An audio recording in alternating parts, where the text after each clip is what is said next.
welcome to another episode of The Demon's Den, your stop for horror history, stories, and more. I'm your host Hex, and in this episode we will discuss our irrational fears, or phobias. We've all had them, and we still have them.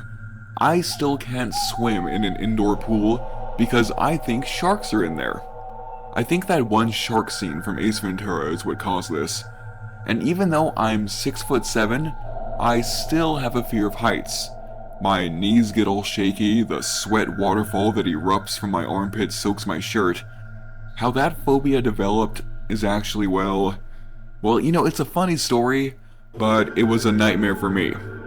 And thanks to the amazing world of the internet, I have discovered more fears that I never knew existed. So, let's get into it.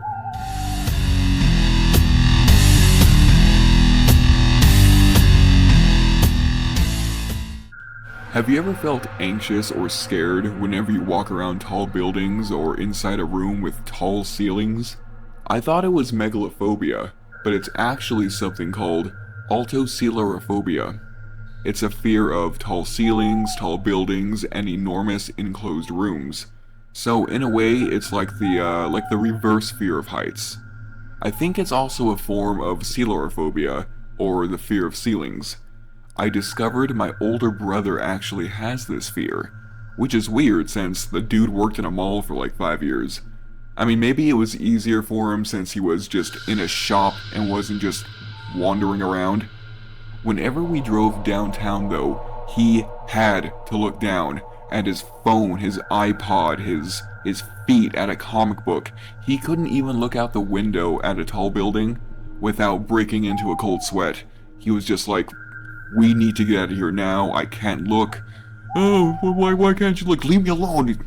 Yeah, we like to make fun of him, but, we were kids. That's what kids do.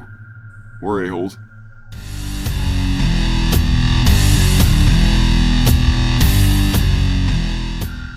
So, there's a fear of water, which is aquaphobia.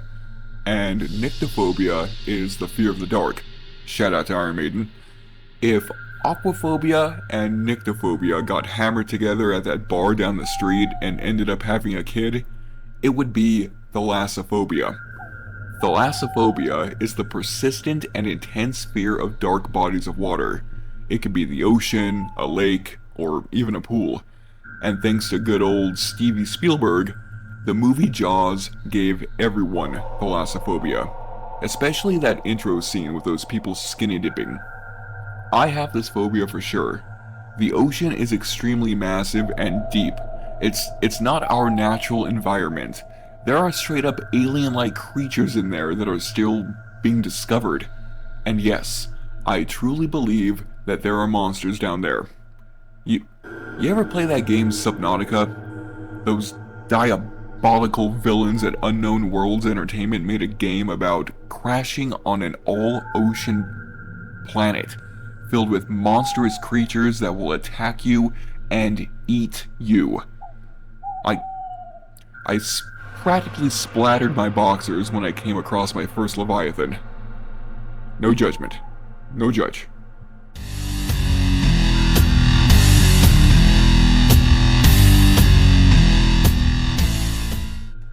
I had to add this one to the list because whoever named this phobia is a 10 on the a-hole scale. Hippopotamonstrosis quippedaliophobia. Oh god, I actually got it right. Oh, I've been spending like the past 10 minutes trying to say it. Yeah, that massive word is the fear of long words. The longest word I can actually say with confidence is anti-disestablishmentarianism. Weird to think that saying that word could make someone just absolutely lose it. Scrolling down the list. This fear is definitely a new one. Something that just arose within the last 30 or 50 years. Nomophobia is the fear of being without your phone or losing your signal. Now, it may not seem like a fear you think you can have, but try taking a dump without scrolling on TikTok for 5 minutes. You'll be happy you're on the toilet when those anxiety farts start to kick in.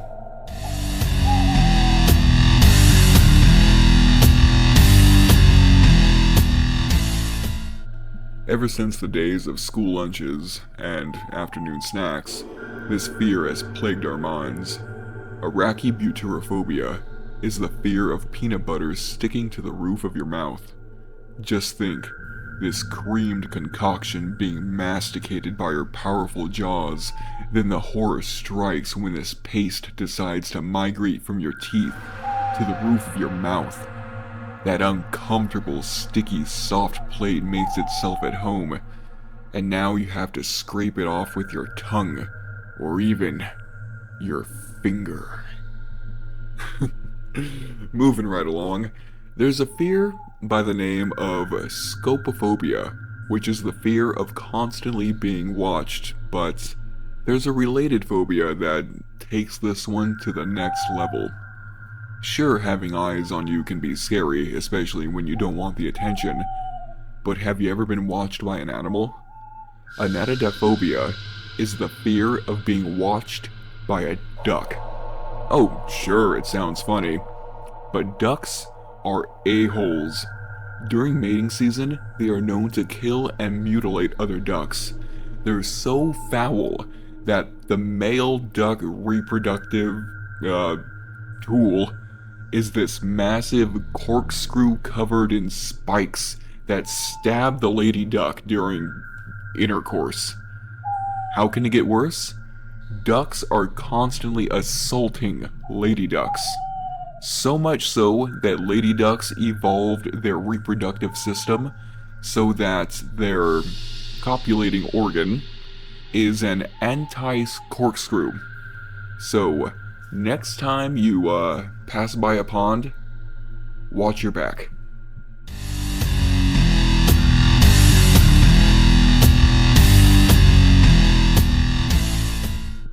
I thought I'd let y'all know how I developed my fear of heights, because while it was a terrifying experience for me, it was hilarious for everyone watching. So we took a family vacation back when I was a freshman in high school to visit my uncle in League City. This place is right in between Houston and Galveston. My uncle took us to the Houston Space Center. We took a tour and headed back to this play area where they had all these inflatable jumping balloons, and they even had some Star Wars memorabilia over there. I think there was like a Star Wars kind of function going on. So there was this huge balloon on the ground with a foam ball pit behind it, a staircase leading up to the ceiling in front of it, and this acrobatic bar on the ceiling. So in short, it was like a swing, but a huge one. All these kids were swinging and landing in the pit. It looked like so much fun. So I'm like, yeah, hell yeah, I'll give that a shot. Once I got to the top and I saw how high up I was, I started shaking. But since I was the older kid and so much bigger than anyone else even in that place, I didn't want to take the walk of shame while those snot-nosed little bastards laughed at me. So, I clenched the bar and jumped. So, that's where it all went wrong.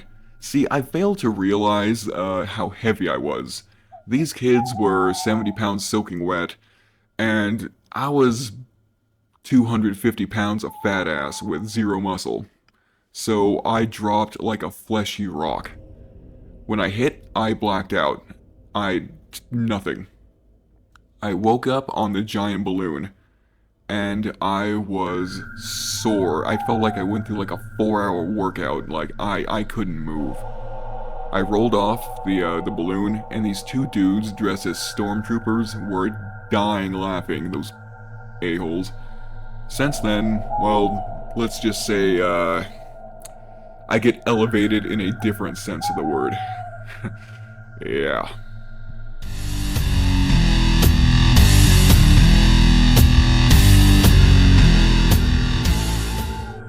Thank you for joining us for another episode of The Demon's Den.